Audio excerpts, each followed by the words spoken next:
Pensando sobre o Brasil, é uma coisa que me toma muito do meu tempo pensar sobre o Brasil que eu vivi, que eu vi,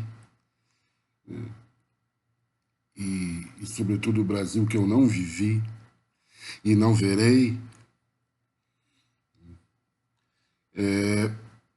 Eu sempre retorno a alguns pontos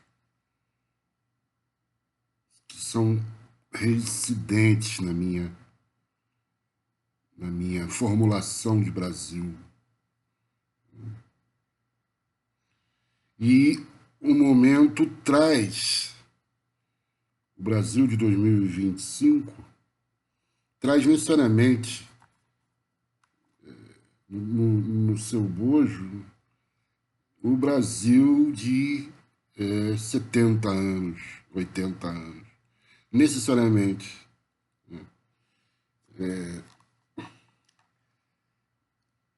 Nas minhas falas anteriores, que ninguém ouviu, obviamente, mas os que ouviram, principalmente fora da internet, e eu venho falando isso há bastante tempo, o Brasil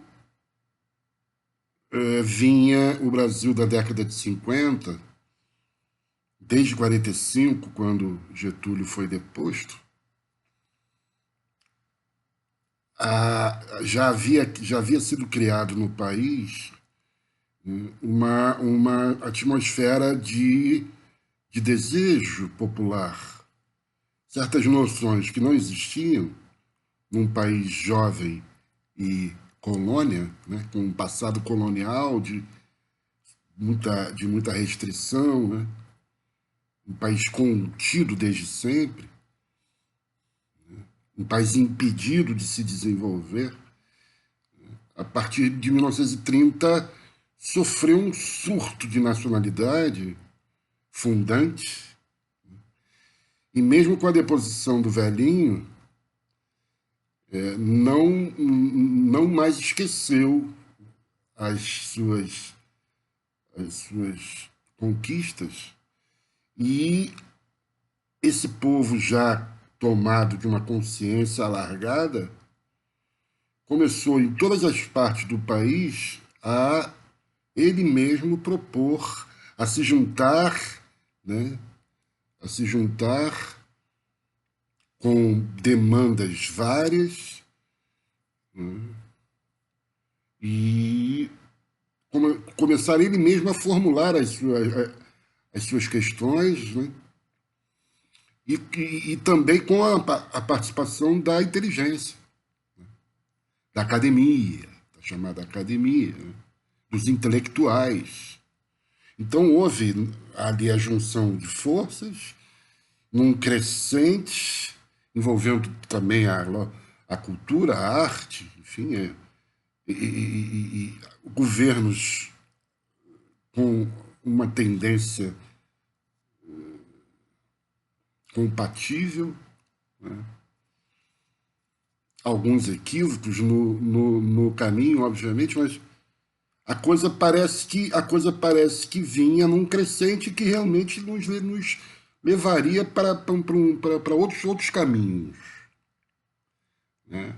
Nós realmente nos tornaríamos um país, uma nação.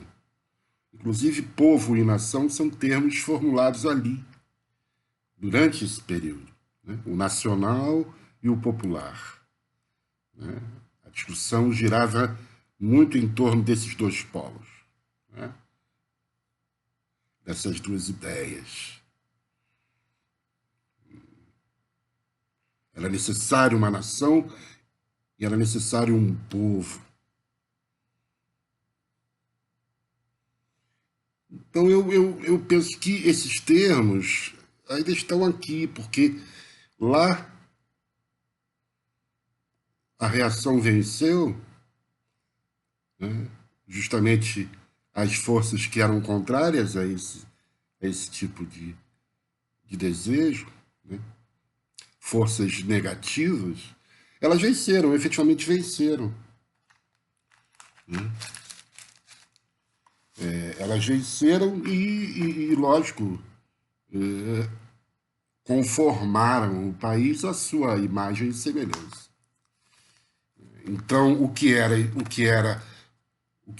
vicejar, o que era crescer, o que era ímpeto, se torna em lamento, se torna em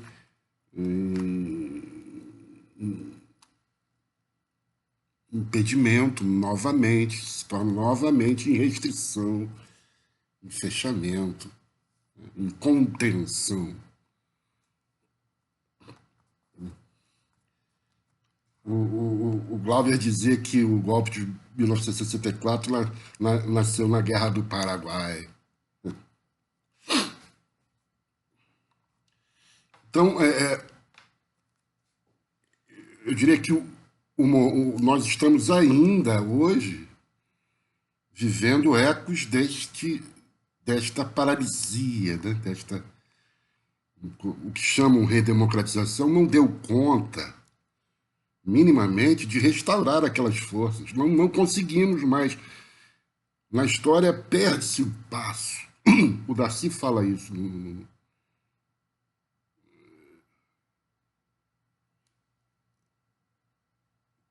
Depois eu vou adicionar aqui o livro, a memória.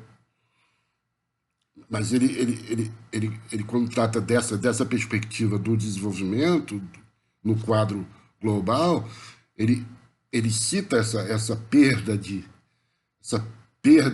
passo, essa perda de constância. Quando o passo é interrompido no que diz respeito ao desenvolvimento dos países, muitas vezes não se recupera mais, né? Fica-se claudicante. Fica-se claudicante. Perder o passo significa se distanciar muito dos demais, dos que conseguiram manter a sua constância no próprio desenvolvimento, né? Das forças autóctones, em relação ao mundo, óbvio. Então, eu diria que nós ficamos. Eu diria que o golpe militar foi um golpe quase que fatal, eu dizia outro dia, que o PSDB praticamente sepulta, né? E os governos seguintes, social-democratas, decretam realmente a falência total, porque você a cada ciclo é um vamos lá, né? É o país do vamos lá, o país da utopia, né? Que finalmente malogra e em seguida vem a prostração, obviamente. E a cada prostração nos tornamos mais laços, né? Menos confiantes, menos. Então, eu estava aqui e falei, já que outro dia eu citei o Nelson Werneck com a ideologia do colonialismo, vou ler a introdução. Eu estava aqui, eu vou reler, né? Porque a internet é o lugar onde os hermeneutas, os exegetas, não usam livro. Os debates partem do nada. É um lugar interessante. É porque justamente é o lugar da traição. Então, quando você deturpa uma ideia, ela começa a se prestar exatamente ao contrário daquilo que deveria. Tudo é espúrio. Tudo aqui é espúrio. Até eu, porque eu estou aqui. Então, mas como eu não tenho, não me sirvo de nada aqui, estou na minha casa à meia luz, com a minha voz. Por que não ler a introdução desse livro que é tão importante, como o livro inteiro? Talvez depois até até continue os capítulos e tal, para que eu sei que tem algumas pessoas que realmente precisam. Então aí sem nada, porque não tem nada. Como é que você vai, né? Como é que você vai procurar canais que mistificam, só mistificam, tratam de si, pessoas vaidosas, snobs, uma opção de gente falando javanês, né? línguas mortas, em falantes mais ainda, né? E nada, não sai nada dali, você fica ali horas e horas os caras discutindo, muita detração, muita injúria, difamação, né? Para egos tão mofinos, e não sai uma ideia. O debate de ideias, ele parte de um ponto comum, do texto, ele parte do texto, de um texto, de uma ideia, ele se desenvolve, ele pode até criar pontos de incongruência, de disputa, mas ele procura sempre um modo comum, um meio comum. Ele procura uma saída, de alguma forma. Ele procura a construção de algo. Aqui não, aqui é só detração. Aqui é só cinismo. Cínicos. Eu só vejo cínicos, desculpe. As exceções. Desculpem os que não se enquadram nisto. Devem estar por aí também, obviamente. Então, esse livro é um livro. Foi editado pelo Eusébio, que por si só é um capítulo da história brasileira. Eu não vi eu não vi o ano. 1960, né? 64? 61. 1961. O ISEB, uma breve apresentação do ISEB, Instituto Superior de Estudos Brasileiros, que foi criado ainda no governo do Café Filho, que antecedeu o Juscelino, e continuou durante o governo Juscelino, né, e justamente dava conta do que eu acabei de dizer, dessa enorme quantidade de desejos oriundos de todos os lugares da sociedade brasileira, né, que exigiam uma nação, exigiam um povo que desse conta disso. Então, o ISEB procura reunir esse material, organizar isso e devolver em forma de teoria, de ideias, né, para que isso crescesse ainda mais. É um momento de fomento, o bolo está crescendo, né? O bolo está crescendo, ele vem crescendo, e sofre um golpe fatal. Pá! É por isso que esses militares mereciam e não tiveram, mereciam um julgamento muito rigoroso, porque eles seccionaram a nossa história, eles seccionaram o nosso desejo, eles seccionaram o nosso futuro, o meu futuro, e o futuro de vocês, mais jovens. E por isso que esses militares de agora merecem a punição, o julgamento e a punição. Será que terão? Eu conheço o Brasil, eu não sei, eu não tenho certeza, não. Ainda não há certeza de nada. Então, o ISEB é criado em 54 e continua até 64, quando 3 dias após o golpe militar ele é fechado. 3 dias, só durou 3 dias. Os caras sabiam, eles lá sabiam. Os de agora não sabem. É impressionante. Eu tinha um tio meu, obviamente eu não vou citar o nome, nem nada, não vou contextualizar isso. Ele falava, antes da eleição do Bolsonaro, ele falava desses militares aí. Alguns estão presos, um está preso, o outro será, que eram 01, eram 01 das turmas, eram os cérebros. Ele me falava deles, ele citou cada um deles antes deles se tornarem peças desse governo. Pô, 01, será que era o mesmo? Acho que meu tio se enganou, né? Será que estava enganado? ou foi mesmo um meio conturbado, um meio espúrio que conseguiu também enredar esses caras e deixá-los tão desbaratinados a ponto de cometerem erros tão crassos, né? Como erraram, como erram, impressionante, como são incompetentes. Parece que estiveram lá no Haiti e cometeram lá barbárie, né? Mas foram bem-sucedidos lá, parece, para o que foram fazer, né? A mando dos Estados Unidos. Né? Bom, é, onde parei? Eu queria ser mais conciso, sabe? Porque o que importa é o texto, cara. O que importa é o texto. Eu falava do Eusébio, né? Eu falava do Eusébio. Agora deu uma quebrada. Não vai acontecer nada, não. A gente vai indo. E assim. Ah, sim. Então, os que deram o golpe em 64, ao fecharem o ISEB 3 dias após, eles sabiam o que faziam. Eles sabiam. Porque o ISEB era uma bomba. Era uma bomba, cara. Um lugar que tem Guerreiro Ramos, Nelson Werneck Sodré, né? Joel Rufino dos Santos, quem eu entrevistei.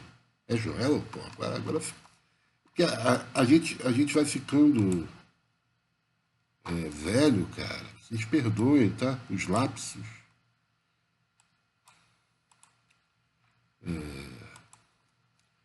Os lapsos de memória, né?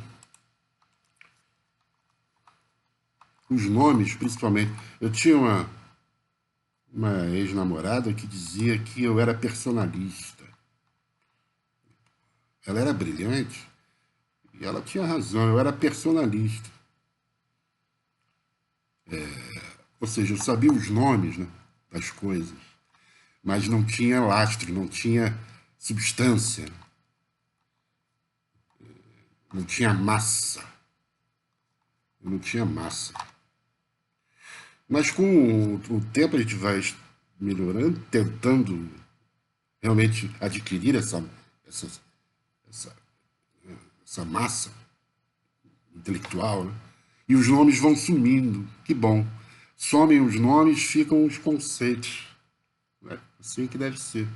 Não se preocupem vocês, então, que só sabem citar cabeçalhos e nomes e não entram no texto. Comecem a entrar no texto, leiam mesmo, ao invés de só anunciar, enunciá-los. Abram um livro que estão atrás. Todos têm bibliotecas muito grandes, né? Enormes bibliotecas. Tem até uns que são bibliotecas de fundo verde. Né? Mas no livro não entra. Eu só vejo as pessoas. Eu só vejo a fraca e tênue vaidade. Que nem é uma vaidade exuberante. É uma vaidade pobre. De gente igualmente pobre. Então, fecharam o ISEB, logicamente, porque era um lugar perigoso. Tudo que é perigoso a gente ou cala, né? Ou destrói. Né? Porque uma coisa não pode acontecer, que aquilo persista. Né? Que aquilo persista. Então, em 1964, portanto, 10 anos depois da sua criação, o ISEB é extinto. Mas tem esses caras, o Guerreiro Ramos, por exemplo, é quase que um crime de lesa intelectualidade, né? De um crime de omissão intelectual, falar no Guerreiro Ramos e não contextualizar. Mas é assim, infelizmente, eu creio que as nossas hoje necessidades intelectuais e de formação, de educação, são tão grandes que nenhum esforço vai dar conta. E eu fico desesperado com isso. E por isso não faço nada. E agora, mas vou, assim, sei lá, vou, né? Mas não tem alcance, infelizmente não tem alcance. Não tem alcance e não tem troca, né? Eu gostaria mesmo que isso gerasse troca. A gente, pelo menos, sei lá, 2, 3, 4, 5 pessoas, quantos seríamos? Não sei, seríamos. Eu não quero ser nada com ninguém também. Cada um se vire, mas que a coisa pudesse crescer de alguma forma, sei lá. Então o ISEB já não existe, não existiu, não poderia existir o ISEB. Hoje, então, nem pensar em ISEB, né, porque o Luiz Inácio nunca se preocupou com isso, nunca foi o interesse dele criar um instituto desse tipo, imagina, imagina, imagina, mas está pagando, né? Está aí meio que na corda bamba, sem saber a quem recorrer, né? Porque não tem, vai recorrer a quem? Seríamos já 70 anos de experiência que teria juntado mesmo uma massa enorme de pessoas, já seriam o quê? Duas, três gerações formadas por essa chama. Que país nós teríamos hoje? Se o ISEB tivesse 80 anos de trabalhos prestados, de, form, de formação de intelectuais. Que país nós teríamos hoje? Não dá para saber, né? Não dá para saber. Não dá para saber. Então, eu vou ler e vou aqui e ali tentar esboçar aqui alguns comentários. Acho que o texto é que importa mesmo, mas aqui e ali algum esclarecimento, alguma contextualização. Então ele fala, introdução, né? Eu estou lendo A Ideologia do Colonialismo, do Nelson Werneck Sodré. Lerei a sua introdução. O homem está assistindo, nos dias em que vivemos, ao acelerado processo de deterioração das áreas coloniais, surgindo para o mundo, desde a última guerra, novas nações e, por consequência, uma nova composição de forças no campo internacional. Esse processo, no entanto, é muito antigo. Teve início com a Revolução Industrial e transformou o cenário americano, fazendo surgir as nações que constituem o nosso continente. Qualquer estudioso sabe, por outro lado, que o processo de deterioração das áreas coloniais a que estamos assistindo difere fundamentalmente daquele de que resultou a composição atual da América. Hoje há um conteúdo revolucionário inequívoco nos movimentos pela emancipação. Na fase histórica em que o Brasil conquistou a independência, não havia, pelo menos necessariamente, tal conteúdo. Era possível alcançar a autonomia mantendo a estrutura anterior de produção e moldando as instituições segundo impunha aquela estrutura. É que o colonialismo encontrava na independência de determinadas áreas que se constituíam em países, mas não em nações, no rigoroso sentido do termo, um prolongamento natural. Interessante, né? Ou seja, nos tornamos independentes, nós e os demais países vizinhos, mas não necessariamente nos tornamos nações. Né? Esse, per si, já é um ponto de discussão que deveria interessar em muitos intelectuais de hoje,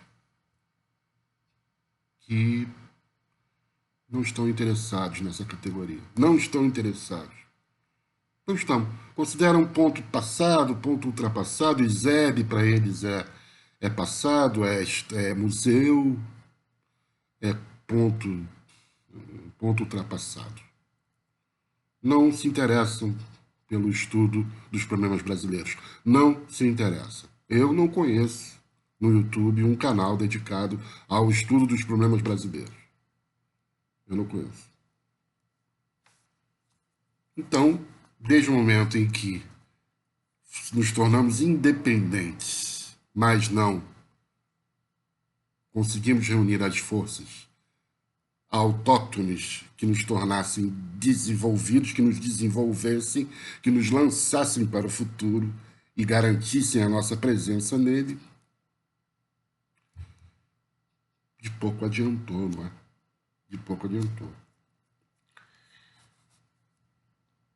Transformava-se apenas de político, caracterizado pela subordinação a uma ou outra área, que era metropolitana, em econômico.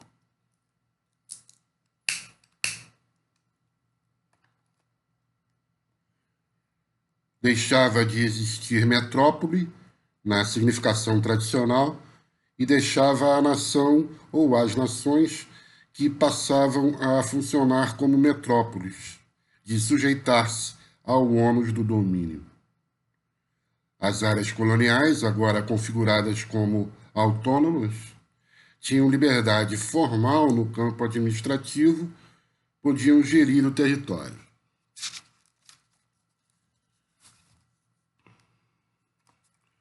O presente trabalho não se ocupa da fase de decomposição final do colonialismo, de que participamos no Brasil, com a mobilização que nos permitirá operar a transição da autonomia política para a autonomia econômica, realizando-nos nacionalmente. A esse respeito, o autor forneceu o que lhe pareceram as linhas estruturais do processo em seu livro Introdução à Revolução Brasileira. Trata-se aqui de mostrar os reflexos no pensamento brasileiro de uma ideologia elaborada pela expansão colonialista europeia a partir do século XVI. Pelo estudo excessivo de escritores marcantes, verifica-se a presença daquela ideologia cujos mitos e preconceitos pretendem infundir a convicção, inclusive revestindo-se de aparências científicas, de que há países naturalmente destinados a dirigir e países naturalmente destinados a subordinar-se aos primitivos, aos primeiros. Desculpe aqui, está sem luz aqui, mas vai indo, a gente vai indo. De forma esquemática, estes configuram uma estrutura de produção industrial ampla e aqueles permanecem e devem mesmo permanecer como fornecedores de matérias-primas ou de produtos alimentícios que os primeiros, por condições ecológicas ou econômicas, não podem produzir ou não estão interessados em produzir. Dessa divisão natural, que corresponde à divisão do trabalho no campo, especializando-se as zonas geográficas na produção de determinados bens de consumo, resulta o colonialismo. Definição, né, de colonialismo. Anotem. Do colonialismo, a sua ideologia. A mão e a luva. A mão e a luva. Né? Então, nós produzimos para exportar, o que hoje chama-se commodities, mesma coisa. Hoje é soja, né? Foi algodão, hoje é café, desde sempre. Né? Hoje é o que? O que mais nós exportamos? Minério de ferro, foi cana-de-açúcar. Mudam os produtos, alguns permanecem. Agora estão taxando o nosso café. Mas persiste o espírito. Persiste o espírito. Né? Persiste colônia. Persiste colônia. E como persiste a colônia, ela necessita da sua ideologia, que alcança as cabecinhas dos paulistas, da Paulistânia, sobretudo, né? Muito vem de lá, ou não? Estou sendo injusto? Alô, São Paulo? Alô, Goiás? Alô, Minas Gerais? Estou sendo injusto, não? O Rio de Janeiro acabou. O Rio de Janeiro. Mas acabou, mas cuidado com ele, tá? Acabou, mas cuidado com ele, porque se vier um outro Zeb, ele vem daqui, não vem de São Paulo, não. Não vem, não. São Paulo é o seu Faria Limer. Não sai nada lá de São Paulo, me desculpe. Desculpe. E eu não peço desculpa também. Eu não peço desculpa e nem peço perdão. Não, não é minha culpa. Essa é a minha obsessão. Bom, então, atualíssimo. Concordam? Atualíssimo. Para o colonizado, a sua ideologia. Não podemos ser nada. Só podemos abastecê-los do que eles não têm e eles nos dão o que nós queremos. O que nós queremos? Sonho, ilusão. E, obviamente, os gadgets, né? Os aparelhinhos, né? Os aparelhinhos. Então, é aquela coisa, você fala com um brasileirinho e ele fala para você do carro nacional, né? Que ele tem. E como é que você vai dizer para ele que o Brasil não detém uma marca de automóvel, a patente de um automóvel? Aqui somente montamos os automóveis. Como é que você vai fazê-lo entender? É difícil. É por isso que a inteligência tinha que estar toda reunida nesse esforço de fazer entender. Arranjar um meio, como o Eusébio esboçou, de aproximar aqueles que precisam do entendimento das coisas. Não é fácil, parece fácil, mas não é. E o YouTube, mais uma vez, os YouTubers, mais uma vez, otários, alguns e outros mal intencionados, caem nessa, caem nessa, de ficar nessa de likes. Não vai dar nada, cara, esse dinheirinho não vai dar nada para ninguém, como nunca deu. Termina que, olha, terminar sozinho, no ostracismo, na solidão, sem história, cara. Sem história. Sem história. A ideologia do colonialismo começa a aparecer quando a expansão europeia se define nas descobertas ultramarinas, adquire suas dimensões mais amplas. Entretanto, quando com a Revolução Industrial, determinadas áreas do mundo, a americana principalmente, emancipam-se de suas metrópoles, constituindo-se novos países.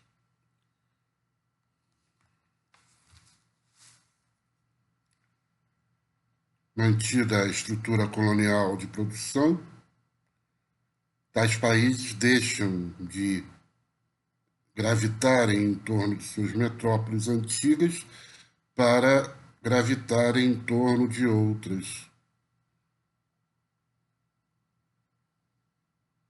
não tituladas assim, que regulam o seu desenvolvimento econômico, Através da ideologia do colonialismo, a camada culta dos povos oriundos da fase colonial estrita é ganha, ganha, é ganha, é ganha, ganha, ganha, ganha. É disso mesmo que ele está falando. Comprados. A gente acha que não, né? Mas nós somos comprados, pô. Todos nós. Uns por mais, outros por um pouco menos e alguns por nada, né? O que é terrível, não é? Mas eu acho que é terrível para todos, tá? Inclusive para os que pensam que estão se dando muito bem. E tem gente realmente ganhando muito dinheiro.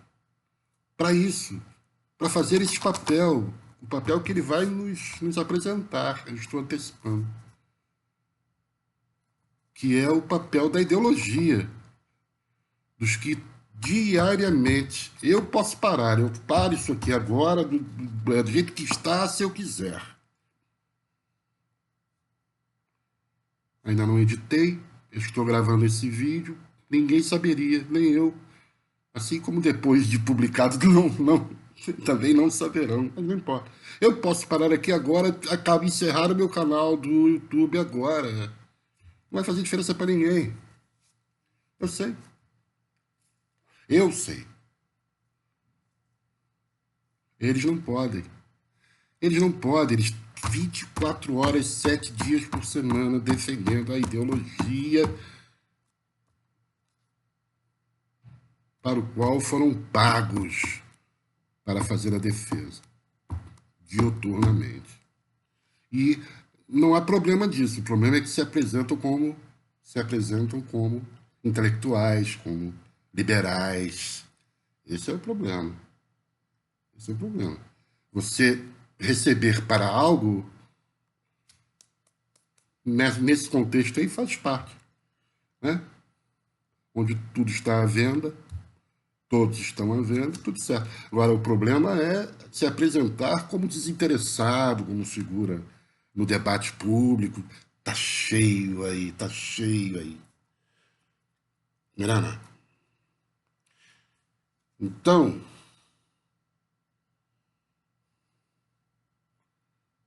retomando, através da ideologia do colonialismo, a camada culta dos povos oriundos da fase colonial distrita é ganha para aceitar a subordinação econômica, atribuindo-a a fatores não materiais.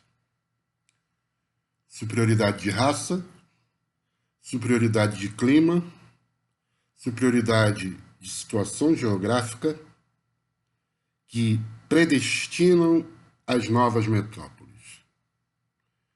É, em suma, a preparação do imperialismo, a cuja agonia estamos assistindo nesta fase de decomposição das áreas coloniais sob novas condições, sob nova direção, né? Não, a direção é a mesma, a gerência é a mesma. Interessante, né? O que ele está dizendo. Durante a colônia não era necessário uma ideologia. Não era necessário. Bastava o chicote. Não precisa. Se você tem um chicote funcionando no lombo, você não precisa de ideologia. Você não precisa de intelectual.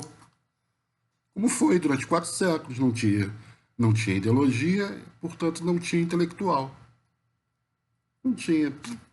Pontos afastados, casos específicos, excentricidades, excêntricos. Excêntricos. Gente que vivia nas nuvens, nubentes, sonhadores, europeus no Brasil. Mas desde o momento em que você se emancipa, né, aí você precisa. O chicote já não está estralando no lombo, não. Dos antigos, sim, dos que permanecem lá. No Pelourinho, sim, obviamente. Mas para uma classe crescente, você o chicote não serve. Então, você precisa ganhar, que é o termo que ele usa. Né? Você ganha a mente. Você sequestra a mente do cara. Você sequestra a mente do cara. E aí você vai usar a superioridade da raça, a superioridade do clima e a superioridade da situação geográfica que ele vai desenvolver nos primeiros capítulos. Quem sabe eu continue, não é? Porque o livro não vai ser fácil achar, infelizmente.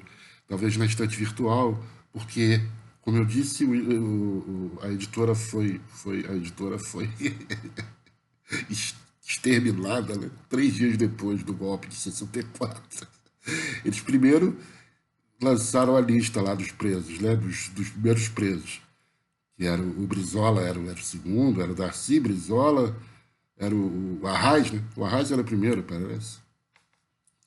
Aí no segundo dia descansaram e no terceiro dia encerraram o exército. Foram as primeiras precauções necessárias para instaurar a ignorância, instaurar o lúgubre, instaurar o não futuro, a morte do país.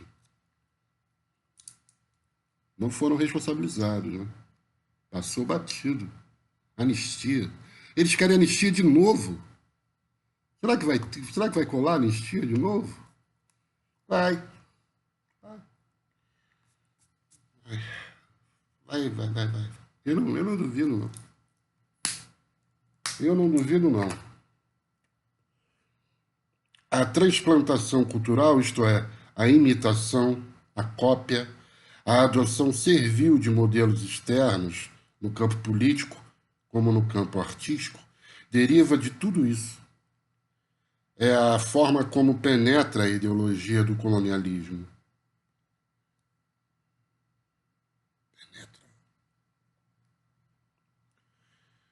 Os povos subordinados não a escolhem por um ato de vontade.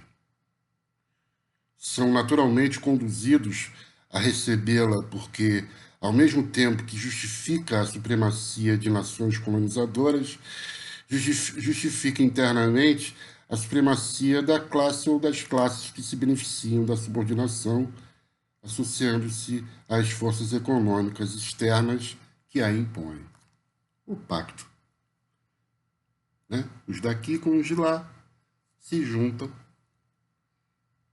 para exercer o poder, obviamente. Né? Exercer o poder. E para isso eles precisam convencer, num esforço renovado, diário, de que nós somos uns merdas por causa do calor, não é isso? Por causa da colonização portuguesa. Se fosse a francesa seria melhor. E a holandesa? Pô, a holandesa seria... Se Nassau tivesse colado, hein? Pô, ia ser demais, né? Que o bom é ser americano, não é isso? O bom é ser americano. Hoje em dia quase ninguém duvida disso, ou não? Quase ninguém. Eu tenho a impressão que se realmente os americanos se assenhorarem aqui por algum motivo der certo esse negócio de Trump, é que não vai dar, porque é outro imbecil, outro incompetente, não sabe, não está à altura daquilo que pretende. Isso dá errado, tá? Os que querem muito, mas não tem o mínimo, vai dar errado, vai ser um horror. Eu digo, vai dar errado, mas se por acaso os americanos realmente tomassem isso aqui, parece que ia ter festa no interior, ia ter carnaval antecipado, ia ter samba enredo para o Trump. Eu percebo isso.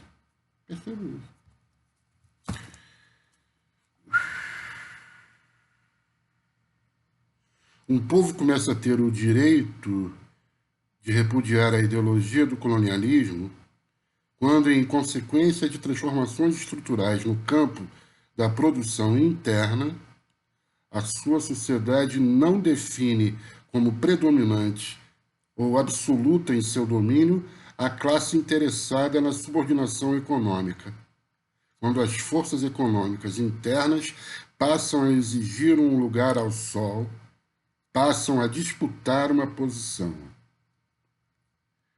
A opção pela ideologia do colonialismo só então é um ato de vontade. E quando isto acontece, tal ideologia entra em crise e começa a desmoralizar-se. Quando há a constituição da burguesia nacional, quando ela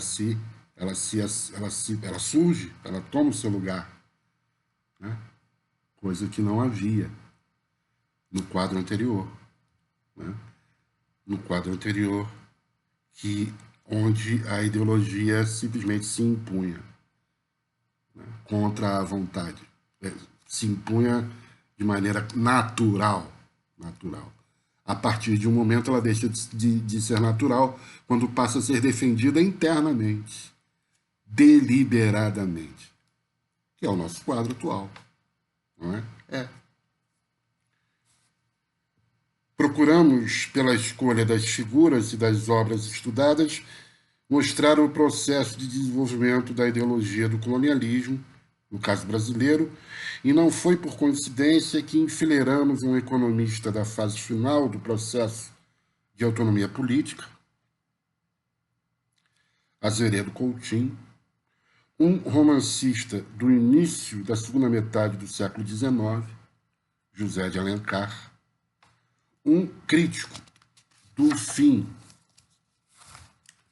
do mesmo século, com uma obra publicada no ano da abolição, Silvio Romero, um ensaísta do início do século XX, quando a mudança de regime indicava a alteração na estrutura econômica e social, Euclides da Cunha, e o intérprete da terceira década do século atual, quando começam a definir-se os rumos novos a que obedecerá o Brasil, Oliveira Viana.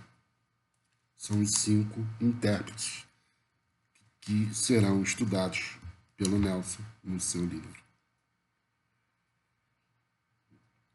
Para Azeredo Coutinho, é justo que o Brasil permaneça vinculado à subordinação a Portugal,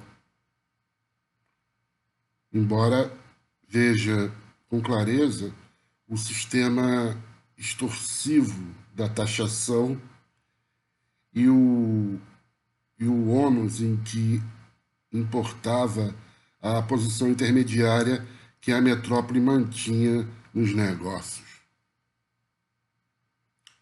Para José de Alencar, é justo figurar no índio o que existe de peculiar em nós, porque seria injusto valorizar o negro. Alencar esforça-se, ao contrário de Azeredo Coutinho, para definir a diferenciação entre o Brasil e Portugal, que o economista fluminense queria unidos. Para Silvio Romero, são injustas determinadas relações econômicas e sociais, mas são justas as restrições colonialistas, particularmente as de clima e de raça. A defesa científica, cientificista desse período. Também muito comum ainda hoje, né? Na boca dos terraplanistas, em geral.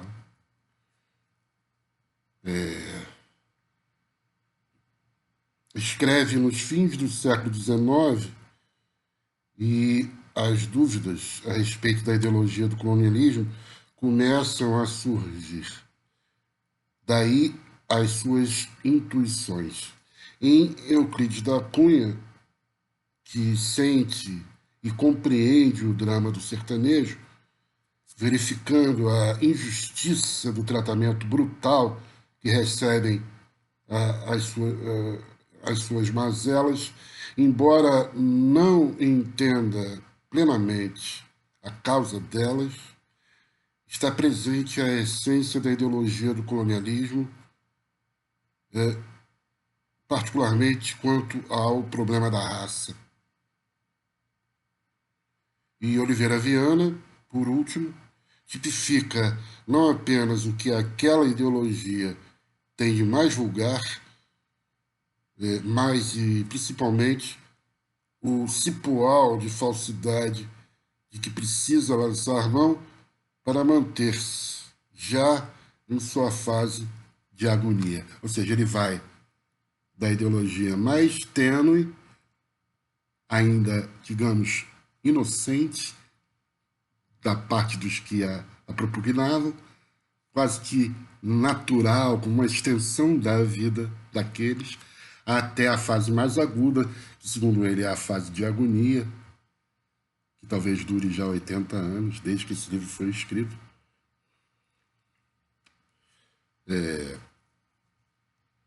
Daqueles que a defendem com calor, com verdade. com obstinação, né?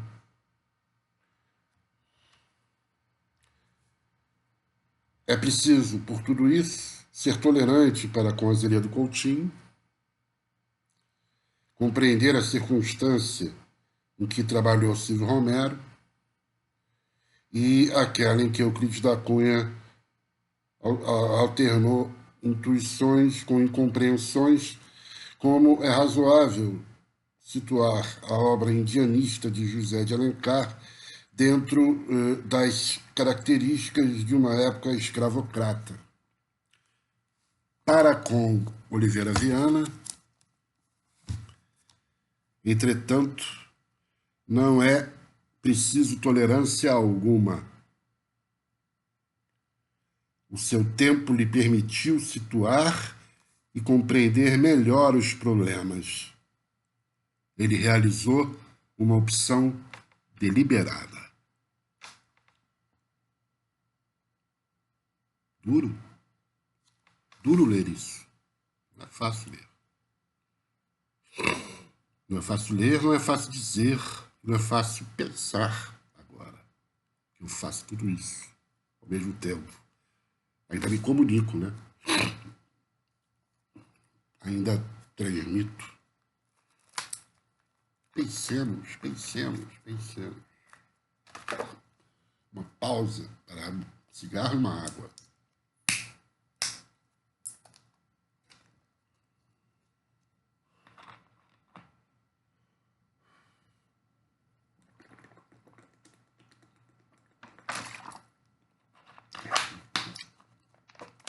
Mais rigor.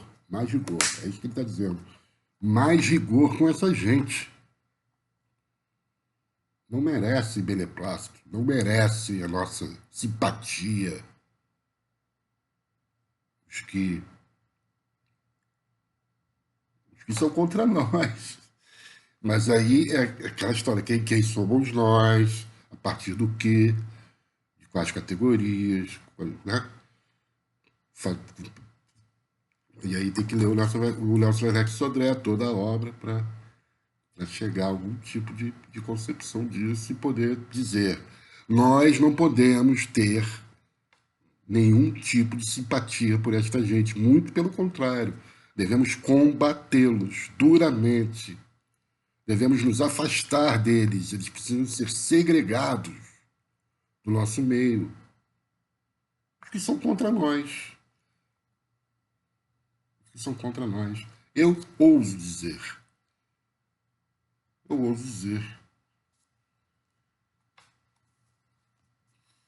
que eu não sou como eles. Eles também podem dizer isso em relação a mim, mas não vai dizer para mim. Aqui não vai dizer. Não vai dizer. Não vai. Não tem coragem. Não tem coragem. Eles vão entrar aí nos podcasts aí e fazer o espetáculo deles. Se a discussão for a sério, não tem coragem. Está dito. Aqueles que internamente permitiram a vigência da ideologia do colonialismo, veiculando as suas teses e contribuindo para manter os seus preconceitos e absurdidades, começaram por aceitar a postulação externa, supondo-a universal. Aceitavam-na, inclusive, porque isso distinguia, isto é, assinalava uma qualificação intelectual.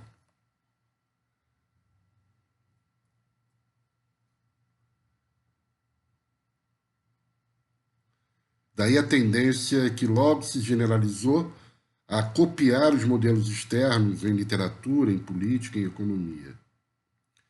A transplantação correspondia a introduzir em organismo colonial aquilo que convinha aos organismos metropolitanos, e por isso mesmo configurava uma deformação cultural em que o autêntico, o local, o nacional eram inteiramente deslocados.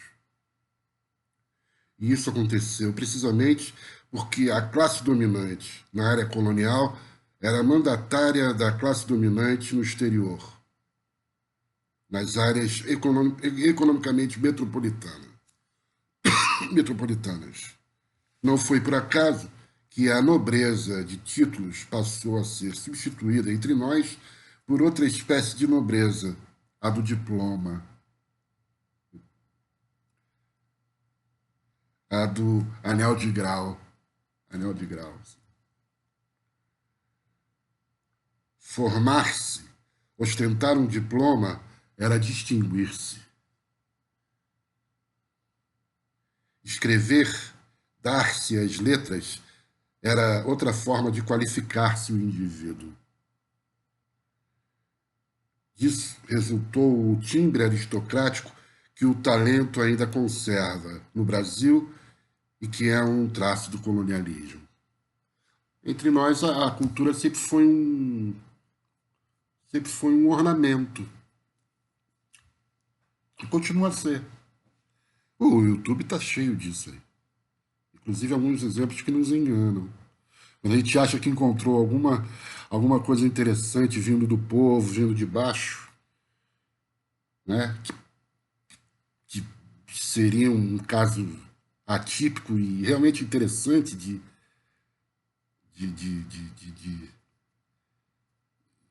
da defesa de uma causa, né, justamente de fornecer um caso único, um caso de realmente significativo, você vê que não é pura. É mais uma vez o anel de grau, o diploma, a distinção, ou seja, eu não quero ser isso aí. Eu não quero ser isso aí. E a única forma de eu não ser isso aí é ser doutor, né? Ser doutor. No Brasil, o doutor foi sempre isso. Sempre isso. A maneira de distinção. Jamais reverteu o conhecimento para o bem comum. Jamais, jamais. Doutorzinho voltava de Coimbra e assumia o local do pai lá, a vaga do pai no engenho, para continuar a maltratar os negros, que, inclusive, alguns deles tinham crescido com ele, foram seus amigos de infância. Mas ele voltava doutor, né? Doutor. Tem aquele poema do Manuel de Barros, que me lembrei agora. Tem um trecho que ele fala que senhorzinho, a preta véia dizia, né? A avó dizia, senhorzinho foi para a Europa estudar, voltou dizendo que preto é igual com branco. Se fosse para desaprender, era melhor ter ficado aqui. Não precisava ter ido.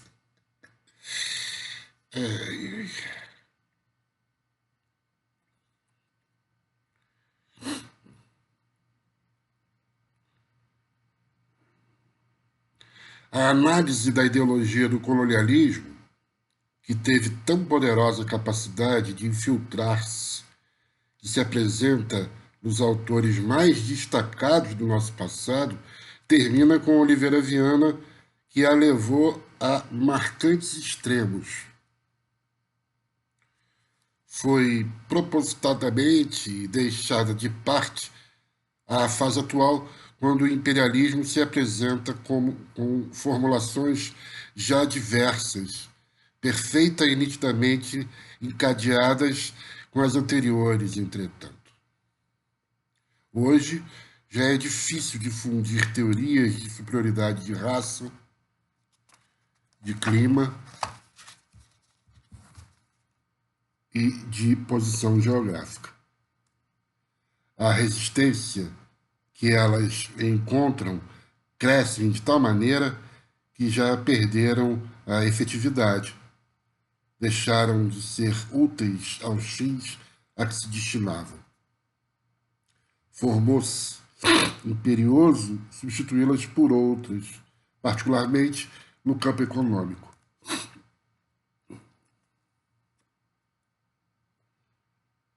Daí assistirmos agora à rápida transição delas para novos dísticos, novos marcos. mas parece perfeitamente claro que os pregadores da inferioridade brasileira quanto à possibilidade de explorarmos as nossas riquezas com os nossos próprios recursos e em nosso próprio benefício, os que acreditam e proclamam que só podemos nos desenvolver com a ajuda, está entre aspas, estrangeira, os que confiam apenas nos capitais externos para fomentar o nosso progresso, são herdeiros diretos daqueles que pregavam a superioridade racial, a superioridade climática, a superioridade geográfica da parte dos países dominantes. Direto, um arco ligado, um arco que se liga do início até nós, sem interrupção. Daremos nós a interrupção, o fim? Criaremos nós um novo momento? E a nossa consequente inferioridade. Tá? Os pessimistas de hoje, que veem o Brasil à beira do abismo, os que não acreditam em povo, os que só confiam em elites, em predestinados, em bem-aventurados, os que nos supõem condenados à perdição econômica, os que se desalentam com os desatinos do nacionalismo, são herdeiros naturais dos que proclamavam a preguiça do brasileiro, a incapacidade do brasileiro, a cobiça do brasileiro, traços de classe que pretendiam e pretendem generalizar a todo um povo.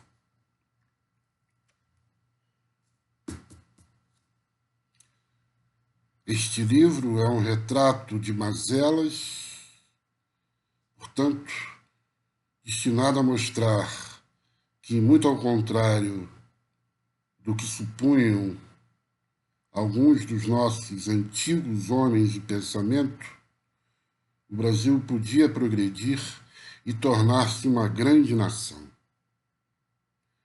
Podia vir a ser aquilo de que nos aproximamos agora, apesar dos esforços internos dos porta-vozes atuais da agonizante ideologia do colonialismo. Essa é a introdução do livro. Eu me lembro agora também de uma passagem com a mesma ex-namorada que me chamou de personalista, e ela tinha razão, quando,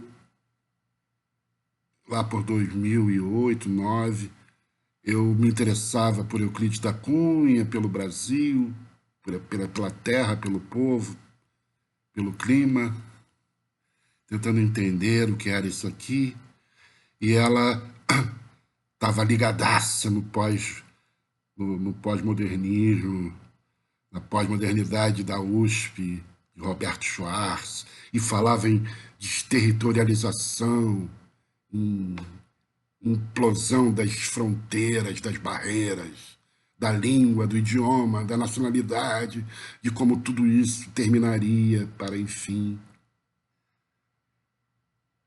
E como o namoro já estava indo também pelo ralo, gerava muita discórdia entre nós, porque tudo era motivo de discórdia. Mas eu percebo que ela estava errada. Ela talvez hoje saiba, porque ela é muito competente, gênio. Talvez ela tenha relido ou lido outras coisas, ou talvez ela mesma tenha buscado, porque era alguém também de possibilidades intuitivas gigantescas. Mas ali, hoje eu percebo que estava sendo criada a nova ideologia, que ela se reedita nos ciclos, né, nas épocas. E ali era a nova ideologia, que mais uma vez procurava nos convencer de que não há povo, de que não há país, de que não há nação, de que não há povo, que o bom é nós sermos agora lá, isso estou falando 1900, não, 2009, 2008, 2009, que o bom é que nós fôssemos do mundo, globais, nós fôssemos, nós falássemos a língua do mundo, ideologia do colonialismo. Bom, não tem mais nada além do texto. Nada, nada, nada.